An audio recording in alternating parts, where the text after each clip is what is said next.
everybody. Welcome to 2ZQ Hot Takes, where we discuss issues both big and small. I am your host, the Very Handsome Tim Kirk, and this time I'll be talking about procrastination. Boy, I tell you, I've been meaning to get to this topic, but I've just been putting it off. I have all these different reasons. I was going to do it, but things leading up to it led me to believe there's going to be a different outcome. I was emotionally paralyzed. I didn't yet have any of the skills needed to deal. I was bushwhacked. I was bamboozled. I was blindsided. I was caught off guard. I was misled. I was exploited. I was tired. I was weary. I was suspicious. I was naive. I was unhappy. I wanted out. I wanted a fast track away from my life. And the thing promised that would get me going never happened. And something. It seems that there is quite an industry of people and orgs ready to assist others in overcoming procrastination. I'm getting to it. For me, making to-do lists is the best way to get anything done. At least getting started. Anyway, I have worked with so many people who just became so extremely uncomfortable even attempting procedural tasks that they put them off and just wait until their hair is on fire, because doing so takes them out of the frame of mind they need to perform their main job function. And it is like stopping somebody who is translating a difficult language midstream, software code for example, to answer the door or to do something tedious and involved, and it absolutely needs to be done in order to advance everything from business goals to personal obligations. But sometimes we just don't do these things. And as far as I'm concerned, ticking off a list of tasks you need to do or have defined for yourself can be a satisfying experience. I can't imagine that successful graduates of medical school try to take on all of the learning at once or nothing at all. You know what I mean? So, making lists is a thing, as we shall find out. Oh, look at the time. Definitions from Oxford Languages. Procrastination. A noun. The action of delaying or postponing something. Similar. Dithering. Delaying tactics. Dilatoriness. Stalling. Temporizing. Hesitation. Vacillation. Humming and hawing. I personally would have said hemming and hawing. Dilly-dallying. Shilly-shallying, kicking the can down the road. Procrastination from Wikipedia. Distress is often linked to procrastination. Procrastination is the action of unnecessarily and voluntarily delaying or postponing something despite knowing that there will be negative consequences for doing so. The word has originated from the Latin word procrastinatus, which itself evolved from the prefix pro, meaning forward, and crastinus, meaning of tomorrow. Oftentimes, it is a habitual human behavior. It is a common human experience involving a delay in everyday chores or even putting off salient tasks, such as attending an appointment, submitting a job report or academic assignment, or broaching a stressful issue with a partner. Although typically perceived as a negative trait due to its hindering effect on one's productivity, often associated with depression, low self-esteem, guilt, and inadequacy, it can also be considered a wise response to certain demands that could present risky or negative outcomes or require waiting for new information to arrive. From a cultural and social perspective, students at both Western and non-Western cultures are found to exhibit academic procrastination, but for different reasons. Students from Western cultures tend to procrastinate in order to avoid doing worse than they have done before or from failing to learn as much as they should have, whereas students from non-Western cultures tend to procrastinate in order to avoid looking incompetent or to avoid demonstrating a lack of ability in front of their peers. It is also important to consider how different cultural perspectives of time management can impact procrastination. For example, in cultures that have a multi-active view of time, people tend to place a higher value on making sure a job is done accurately before finishing. In cultures with a linear view of time, people tend to designate a certain amount of time on a task and stop once the allotted time has expired. A study of behavioral patterns of pigeons through delayed gratification suggests that procrastination is not unique to humans, but can also be observed in other animals. There are experiments finding clear evidence for procrastination among pigeons, which show that pigeons tend to choose a complex but delayed task rather than an easy but hurry-up one. Wow. In a study of academic procrastination from the University of Vermont, published in 1984, 46% of the subjects reported that they always, or nearly always, procrastinated writing papers, while approximately 30% reported procrastinating studying for exams and reading weekly assignments, by 28% and 30% respectively. Nearly a quarter of the subjects reported that procrastination was a problem for them regarding the same tasks. However, as many as 65% indicated that they would like to reduce their procrastination when writing papers, and approximately 62% indicated the same for studying for exams and 55% for reading weekly assignments. A 1992 study showed that 52% of surveyed students indicated having a moderate to high need for help concerning procrastination. A study done in 2004 showed that 70% of university students categorized themselves as procrastinators, while a 1984 study showed that 50% of the students would procrastinate consistently and considered it a major problem in their lives. In a study performed on university students, procrastination was shown to be greater with tasks that were perceived as unpleasant or as impositions than with tasks for which the student believed they lacked the required skills for accomplishing the task. Another point of relevance is that of procrastination in industry. A study from the state-of-the-art journal, The Impact of Organizational and Personal Factors on Procrastination in Employees of a Modern Russian Industrial Enterprise, published in the Psychology in Russia, helped to identify the many factors that affected employees' procrastination habits, some of which included intensity of performance evaluations, importance of their duty within a company, and their perception and opinions on management and or upper-level decisions. What do you know about that? Gregory Schraw, Teresa Watkins, and Lori Olafson in 2007 proposed 3 criteria for behavior to be classified as academic procrastination.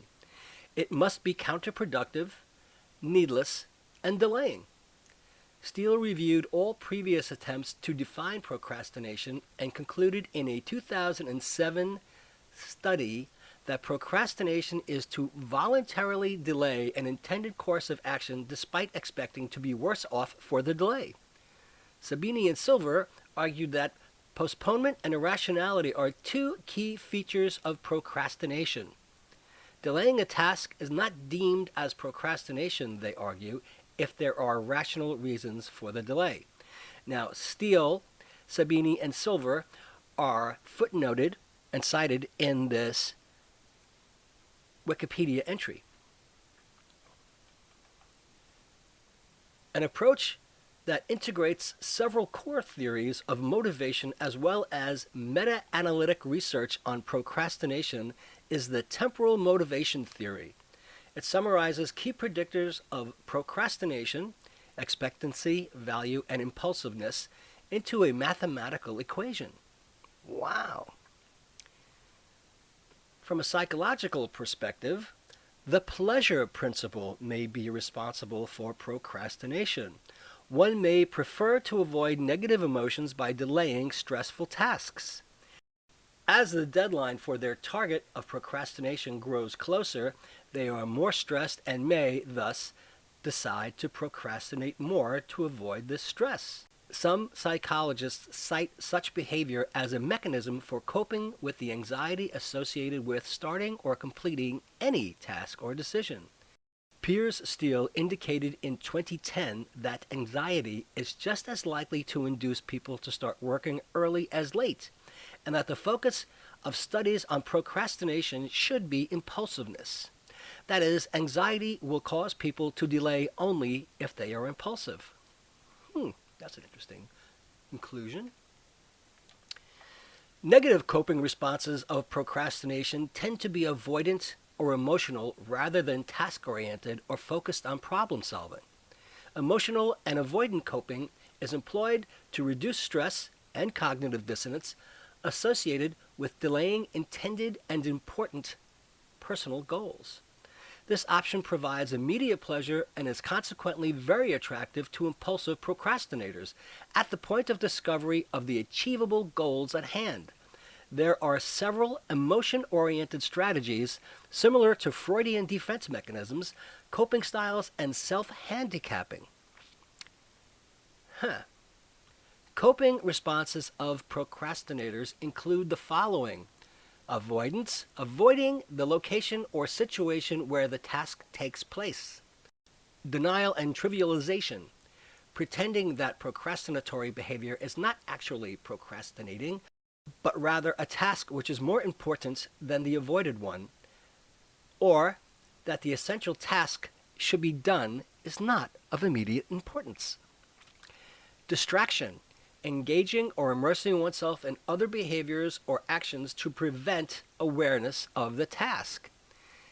Descending counterfactuality, comparing consequences of one's procrastinatory behavior with others' worse situations. Valorization, pointing in satisfaction to what one achieved in the meantime while one should have been doing something else. Blaming, delusional attributions to external factors such as rationalizing that the procrastination is due to external forces beyond one's control. Mocking, using humor to validate one's procrastination. Task or problem-solving measures are taxing from a procrastinator's outlook. If such measures are pursued, it is less likely the procrastinator would remain a procrastinator. However, pursuing such measures requires actively changing one's behavior or situation to prevent and minimize the reoccurrence of procrastination. In 2006, it was suggested that neuroticism has no direct links to procrastination and that any relationship is fully mediated by conscientiousness. In 1982, it had been suggested that irrationality was an inherent feature of procrastination. Putting things off, even until the last moment, isn't procrastination if there is a reason to believe that they will take only that moment. Steele et al. Explained in 2001, actions must be postponed, and this postponement must represent poor, inadequate, or inefficient planning.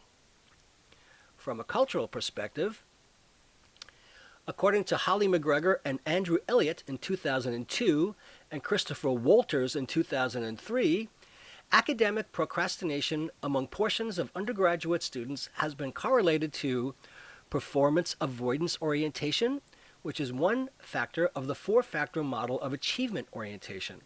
Andrew Elliott and Judith Harakowicz showed that students with performance avoidance orientations tended to be concerned with comparisons to their peers.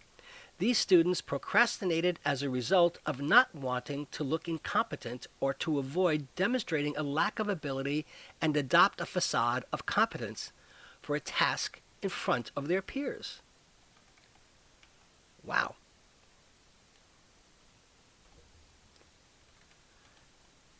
From a health perspective, to a certain degree, it is normal to procrastinate, and it can be regarded as a useful way to prioritize between tasks due to a lower tendency of procrastination on truly valued tasks. However, excessive procrastination can become a problem and impede normal functioning. When this happens, procrastination has been found to result in health problems, stress, anxiety, a sense of guilt, and crisis, as well as loss of personal productivity and social disapproval for not meeting responsibilities or commitments. Together, these feelings may promote further procrastination, and for some individuals, procrastination becomes almost chronic. Such procrastinators may have difficulty seeking support due to procrastination itself, but also social stigmas and the belief that task aversion is caused by laziness, lack of willpower, or low ambition. In some cases, problematic procrastination may be a sign of some underlying psychological disorder. Research on the physiological roots of procrastination have been concerned with the role of the prefrontal cortex, the area of the brain that is responsible for executive brain functions such as impulse control, attention, and planning. This is consistent with the notion that procrastination is strongly related to such functions or a lack thereof. The prefrontal cortex also acts as a filter, decreasing distracting stimuli from other brain regions. Damage or low activation in this area can reduce one's ability to avert diversions, which results in poorer organization, a loss of attention, and increased procrastination. This is similar to the prefrontal lobe's role in ADHD, where it is commonly underactivated. Psychologist William J. Knaus estimated that more than 90% of college students procrastinate. Of these students, 25% are chronic procrastinators and typically abandon higher education. Perfectionism is a prime cause for procrastination because pursuing unattainable goals, perfection, usually results in failure. Unrealistic expectations destroy self-esteem and lead to self-repudiation, self-contempt, and widespread unhappiness. To overcome procrastination, it is essential to recognize and accept the power of failure without condemning, to stop focusing on faults and flaws, and to set goals that are easier to achieve. Behaviors and practices that reduce procrastination. Awareness of habits and thoughts that lead to procrastinating. Seeking help for self-defeating problems such as fear, anxiety, difficulty in concentrating, poor time management, indecisiveness, and perfectionism. Fair evaluation of personal goals, strengths, weaknesses, and priorities. Realistic goals and personal positive links between the tasks and the concrete, meaningful goals. Structuring and organization of daily activities. Modification of one's environment for that newly gained perspective. The elimination or minimization of noise or distraction. Investing effort into relevant matters and ceasing daydreaming. Disciplining oneself to set priorities. Motivation with enjoyable activities, socializing, and constructive hobbies. Approaching issues in small blocks of time instead of attempting whole problems at once and risking intimidation, which is what I said about going to medical school. To prevent relapse, reinforce preset goals based on needs and allow yourself to be rewarded in a balanced way for accomplished tasks. Making a plan to complete tasks in a rigid schedule format might not work for everyone. There is no hard and fast rule to follow such a process if it turns out to be counterproductive. Instead of scheduling, it may be better to execute tasks in a flexible, unstructured schedule which has time slots for only necessary activities. Piers Steele suggests that better time management is a key to overcoming procrastination, including being aware of and using one's power hours, that is, being a morning person or a night owl. A good approach is to creatively utilize one's internal circadian rhythms that are best suited for the most challenging and productive work. Steele states that it is essential to have realistic goals to tackle one problem at a time and to cherish the small successes. Brian O'Leary supports that finding a work-life balance may actually help us find ways to be more productive, suggesting that dedicating leisure activities as motivation can increase one's efficiency at handling tasks. Procrastination is not a lifelong trait. Those likely to worry can learn and let go. Those who procrastinate can find different methods and strategies to help focus and avoid impulses. After contemplating his own procrastination habits, philosopher John Perry authored an essay entitled Structured Procrastination, wherein he proposes a cheat method as a safer approach for tackling procrastination, using a pyramid scheme to reinforce the unpleasant tasks needed to be completed in a quasi-prioritized order. For some people, procrastination can be persistent and tremendously disruptive to everyday life. For these individuals, procrastination may reveal psychiatric disorders. Procrastination has been linked to a number of negative associations, such as depression, irrational behavior, low self-esteem, anxiety, and neurological disorders such as ADHD. Others have found relationships with guilt and stress. Therefore, it is important for people whose procrastination has become chronic and is perceived to be debilitating to seek out a trained therapist or psychiatrist to investigate whether an underlying mental health issue may be present. With a distant deadline, procrastinators report significantly less stress and physical illness than do non-procrastinators. However, as the deadline approaches, this relationship is reversed. Procrastinators report more stress, more symptoms of physical illness, and more medical visits, to the extent that, overall, procrastinators suffer more stress and health problems. This can cause quality of life to decrease significantly along with overall happiness. Procrastination also has the ability to increase perfectionism and neuroticism while decreasing conscientiousness and optimism. Procrastination can also lead to insomnia. Alyssa Heuristic said in Men's Health that the procrastinators, people who scored above the median on the survey, were 1.5 to 3 times more likely to have symptoms of insomnia, like severe difficulty falling asleep, than those who scored lower on the test.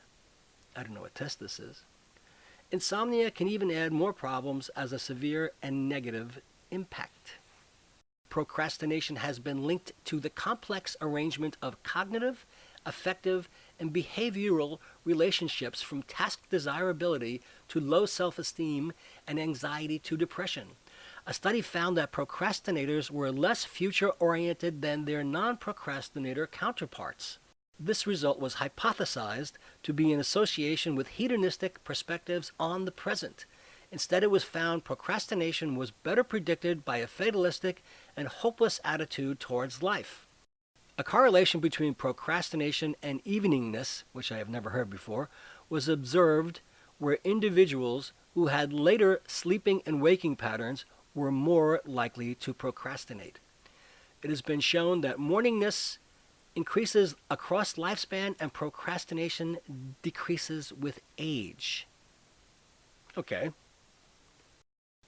Traditionally, procrastination has been associated with perfectionism, a tendency to negatively evaluate outcomes of one's own performance, intense fear, and avoidance of evaluation of one's abilities by others, heightened social self-consciousness and anxiety, recurrent low mood, and workaholism.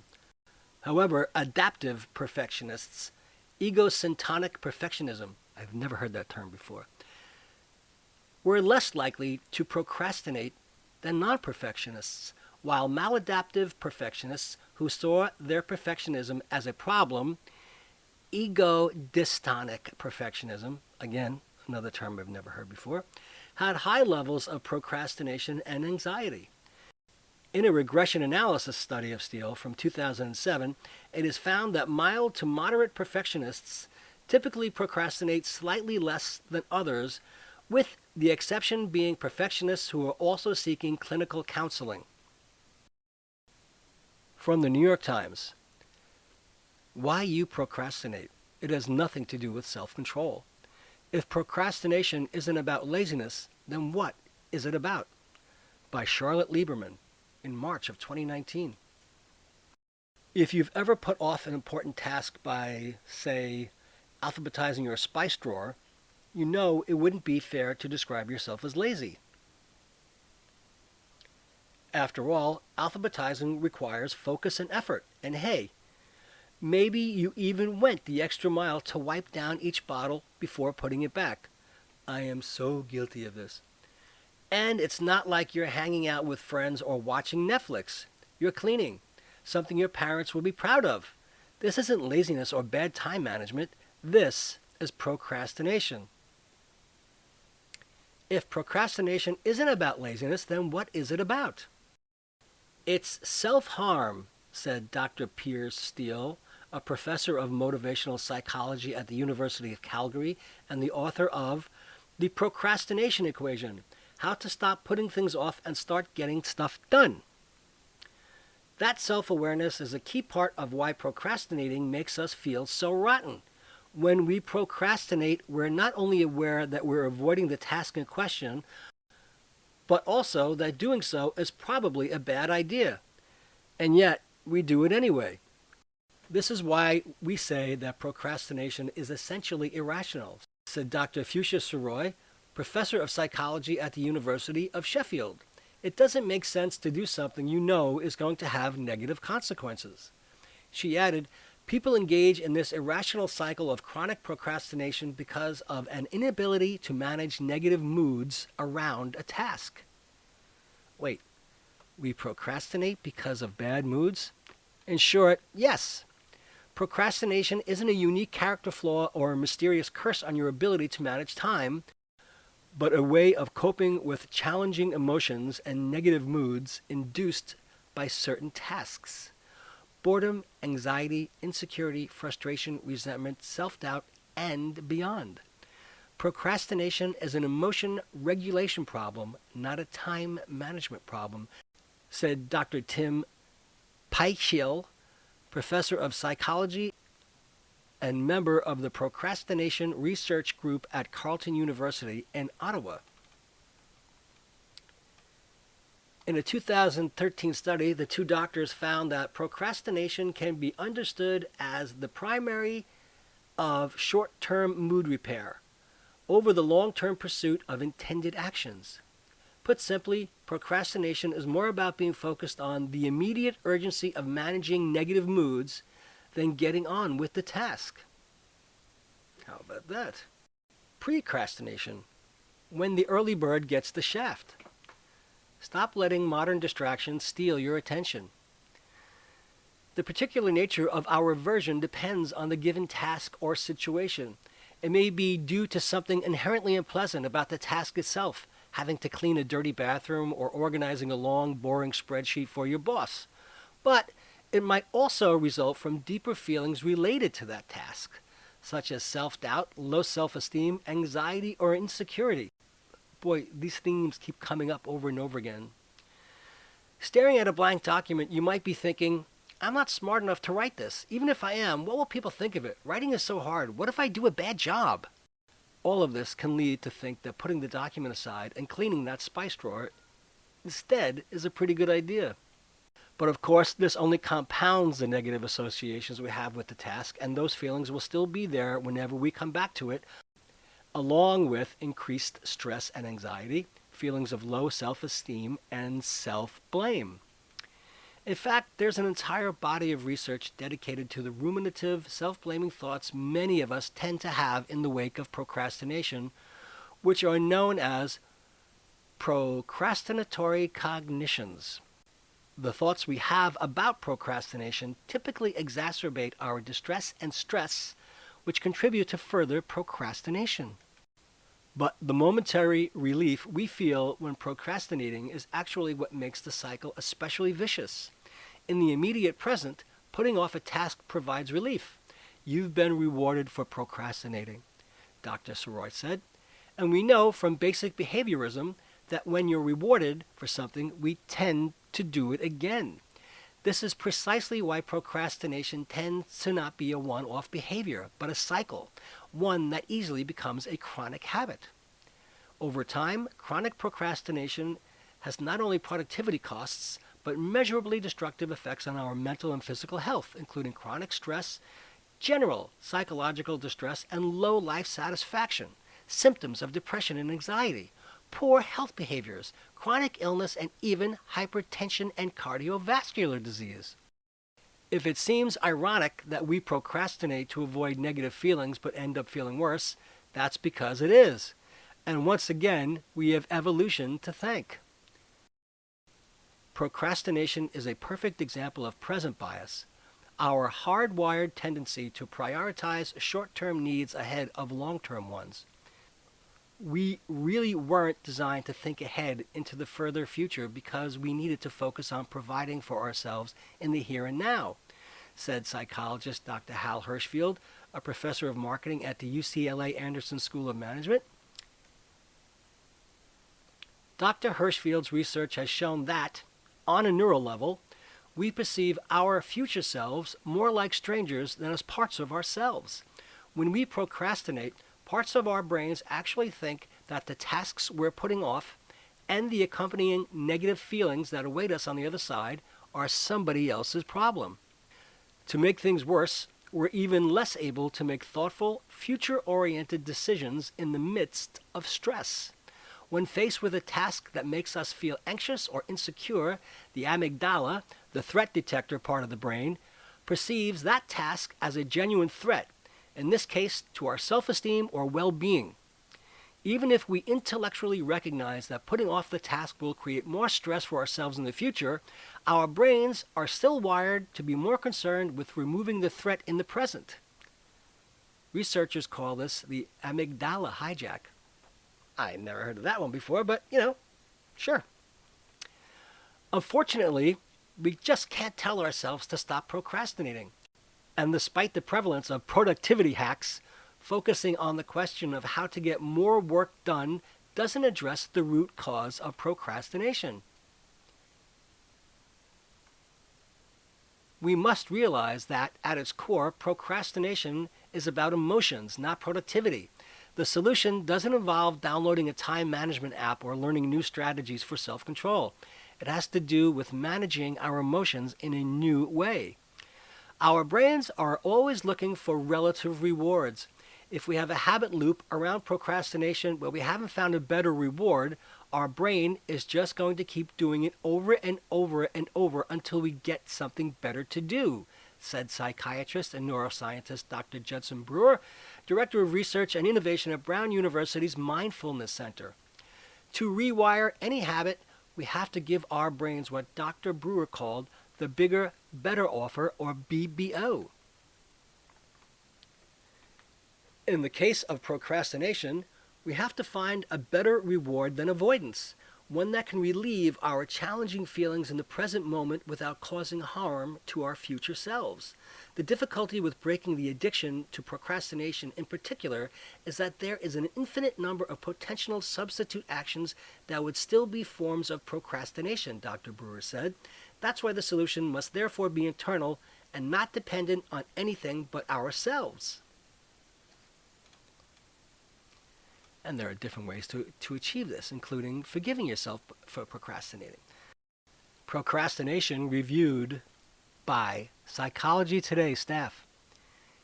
Everyone puts things off sometimes, but procrastinators chronically avoid difficult tasks and may deliberately look for distractions. Procrastination tends to reflect a person's struggles with self-control. For habitual procrastinators, who represent approximately 20% of the population, I don't feel like it comes to take precedence over their goals or responsibilities and can set them on a downward spiral of negative emotions that further deter future effort. Procrastination also involves a degree of self-deception. At some level, procrastinators are aware of their actions and the consequences, but changing their habits requires even greater effort than completing the task in front of them. Procrastination is driven by a variety of thoughts and habits, but fundamentally, we avoid tasks or put them off because we do not believe we'll enjoy doing them. and want to avoid making ourselves unhappy, or we fear that we won't do them well. People may also procrastinate when they are confused by the complexity of a task, such as filing one's taxes, or believing you can go to medical school, or when they're overly distracted or fatigued. What are the psychological roots of procrastination? Psychologists have identified various drivers of procrastination, from low confidence to anxiety, again, a lack of structure, and simply an inability to motivate oneself to complete unpleasant tasks. Research has shown that procrastination is closely linked to rumination or becoming fixated on negative thoughts. Students who routinely procrastinate tend to get lower grades. Workers who procrastinate produce lower quality work, and in general, habitual procrastinators can experience reduced well-being in the form of insomnia or immune system and gastrointestinal disturbance. Procrastination can also jeopardize both personal and professional relationships. People with depression may struggle to plan ahead, lose confidence in their ability to follow through, and adopt "what's the point?" thinking. The treatment approach known as behavioral activation, in which one schedules enjoyable activities that provide a sense of mastery or accomplishment, may help alleviate some of these effects. It's possible to overcome procrastination, but it takes considerable effort. And a simple Google search will return many results with numbered lists of types of procrastinators. There are 3 types, there are 4 types, there are 5 types, there are 6 types, but people seem to have a fondness for making lists and using the words anxiety and self-esteem. Studies based on the Procrastination at Work scale, which identifies 12 common forms of workplace procrastination, have highlighted some potential solutions, such as adopting timelines that build in time for delay, but not too much, making a personal challenge out of mundane tasks, something I've long been a personal advocate for, breaking large jobs into achievable chunks you can celebrate completing, which I think everybody should do, and limiting your access to online news and social media. What? When people procrastinate, their present self benefits by avoiding unpleasant work, but their future self pays the price in stress or punishment. Developing empathy for one's future self, as one would for a close friend, then, can be an important first step to ending the habit, because we're less willing to put a good friend in such a disadvantaged position. How about that? The 4 main types of procrastinators, and how to not be one of them, according to 2 accountability coaches. Ali Schiller and Marissa Boisvert are the co-owners of Accountability Works, where they coach professionals on accomplishing their goals without sacrificing their health. They say there are 4 main types of avoidance archetypes, or procrastinators: the performer, the self-deprecator, the overbooker, and the novelty seeker. Figuring out which group you're in can help you break out of your procrastination patterns and maybe even turn in something early. From Inc.com by Wanda Thibodeau. The 3 main types of procrastinators. Generally speaking, procrastination isn't your friend if you want to be a success. But according to Dr. Ellen Hendrickson, clinical psychologist at Boston University's Center for Anxiety and Related Disorders, there are just 3 main types of procrastinators. If you know which one you are, it might be easier for you to take charge of your agenda and finish tasks when you should. 1. The avoider. You put things off because they make you feel bad, whether the specific emotion is anxiety, boredom, overwhelmedness, or sadness. This is based in the pleasure principle outlined by Sigmund Freud, which says that people have a natural drive to seek what feels good and to avoid whatever is painful. This strategy isn't always completely successful, according to Hendrickson. You can feel negative emotions because of the procrastination, such as stress from having to squeeze the job into a shorter time. You're probably an avoider if you schedule undesirable tasks far out in the calendar or convince others there isn't time on the agenda for them. You put items related to the job where you can't visually see them. You get anxious when others talk about the job you're avoiding. You make excuses about why the work isn't done. You make lots of to-do lists to convince yourself there are other priorities. Oops. You have trouble coming up with concrete plans as they make completion feasible. You might fix the behavior if you break the job you dread into smaller steps that don't seem so scary, like going to medical school. Find a buddy to encourage you and offer positive accountability. Self-reflect about the specific reasons the job isn't attractive to you. Outline all of the pros of having the job completed. Identify all the skills or knowledge that qualifies you to do the job. And then number 2 is the optimist. You consistently think a task isn't going to take as long as it does, or that you have more time to finish the job. Research by Jeff Conte, psychologist at San Diego State University, identifies optimism as a key trait among those who are chronically late. The research also suggests that some people actually perceive time differently and feel like it passes more slowly than it does. You're probably an optimist if others tell you that you're overconfident or, less kindly, delusional. You brush off warnings from others about deadlines or consequences, assuming that those consequences won't happen and therefore aren't worth the worry. You fail to see the pattern of times where your procrastination produced a negative result. You almost never create a plan B. You initially impress others with your attitude, only to have them eventually quit following or recommending you because of your lack of follow-through. You might fix the behavior if you set some unobtrusive alerts at regular intervals so you stay more aware of your pacing. Ask for scheduling input from others. Create your daily agenda using their assessment of required time rather than your own. Use time logging or other tools to produce metrics that can verify your track record or where time is leaking away from you. Identify specific points of no return on the calendar where certain consequences no longer will be avoidable. Create a SMART, all caps, action plan to avoid each consequence. And the third is the pleasure seeker. You don't do what you're supposed to do until you genuinely feel like doing it, which doesn't always happen. Here, it's not so much about avoiding a job as it is deliberately choosing something you like better.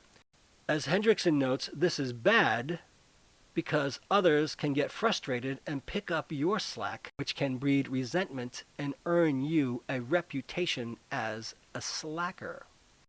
You are probably a pleasure seeker if you regularly shoot down ideas or ask for alternatives, have little patience when jobs aren't what you enjoy, you accept a live-in-the-moment mindset and therefore don't spend much time in reflection or planning.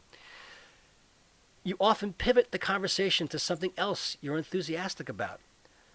Others describe you as lazy or inconsiderate, but not as incapable. You might fix the behavior if you reward yourself each time you do the job you would rather put off. Home in on what is best or most beneficial about the process.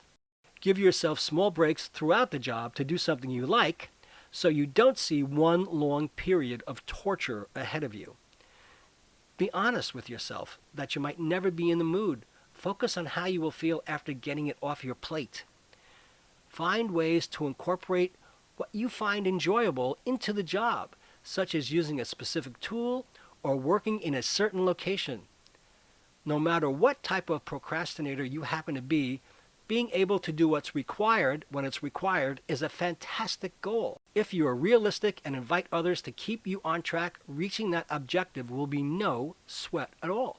So, evidently, making numbered lists is something very important to the topic of discussing the subject of procrastination.